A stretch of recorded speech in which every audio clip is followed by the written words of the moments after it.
Good morning and welcome to the VSA Capital 5-Minute Morning Miner on Tuesday, the 22nd of March. Morning, Paul. How you doing? Yes, a very nice day. Thank you very much. Feeling great. Well, the weather's nice, but I'd say all the rest of the news out there is frankly pretty grim. The Ukraine situation is becoming frankly rather revolting and nasty, and it's the end of Russia as we know it. Putin cannot carry on doing this. It's totally uncivilized. But it has a lot of other impacts across the whole world. And let's be honest, the economic situation looks horrific. Anyway, there we go. Let's start with, actually, why don't you we put some research out yesterday on Tungsten West alongside the news that they started breaking ground for their X-ray machines. Anything you want to say on that, Paul? Only that it's about a 15-page piece, which is about half the size of regular initiation, so it makes it easier for people to read, and it's not nearly so full of all the kinds of interims and financials that some of these pieces would otherwise have from other analysts and so forth. So I think people will find it a good read for lay people to understand what's really coming on with Tungsten West. Well, it's just an update note anyway, and we are doing a site visit on April the 28th for shareholders who want to come along. We remain very bullish on Tungsten West. Now, another corporate client of ours has some news out today, Paul, and actually we put an update note on it, and that is Caracal Gold. Yes, that's right, and that's fairly good news, I would have to say, from Caracal. It's an update on their beginnings of their heap leach testing and plant operations there on the Kalimapesa mine in Kenya. They have loaded the first 5,000-ton pad for heap leaching. It is completed, and they are in the process of leaching through that to see what kind of recoveries they can get. They're considering that a bulk pilot plant test, but they've got a pretty good idea already of how it should leach, and it's just now to see if on the commercial production situation as to will it actually perform according to what all the testing says that it will.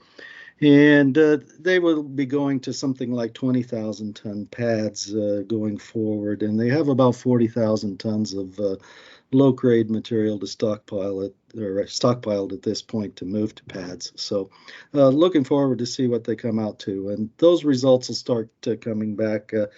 Given oxide heap leaches, you'll start seeing results 4 to 6 weeks from now. Very good. We'll look forward to those. Okay. What else you want to talk about, Paul? Go on. Tell us what your other hot news is today. Yeah, we have the pre-feasibility study released on the Richmond shale-hosted vanadium deposit out in Queensland by ASX-listed Horizon Minerals.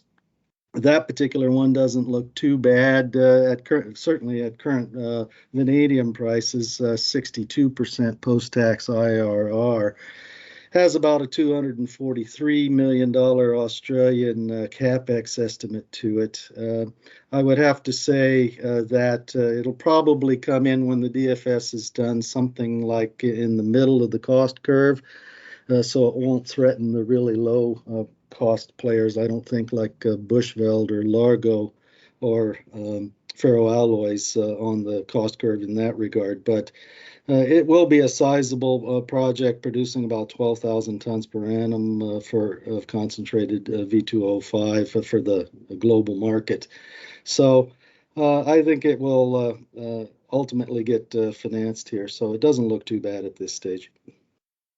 Obviously, vanadium is a space we spend a lot of time looking at, Paul, so we will watch with interest. Go on, you have one more.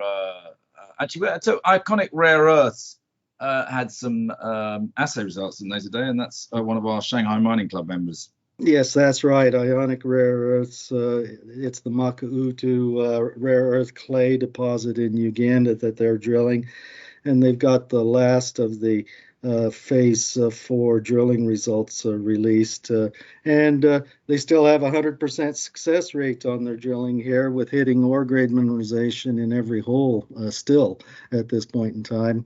Representative intervals like 6.7 meters at 760 ppm, total rare earths from just below 5.5 meters depth, and 14 meters at 600 ppm from also just below 5.5 meters depth. So now that these results will in, they'll probably have a new resource estimate out in this next quarter. Very good. Anything else?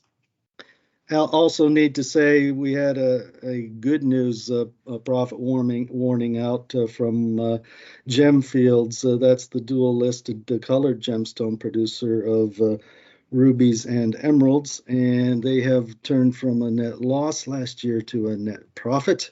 As a result, looks like it'll be when the financials are released in a couple days of about US $65 million in profit for the year ended 31st of December. So nice turnaround for them.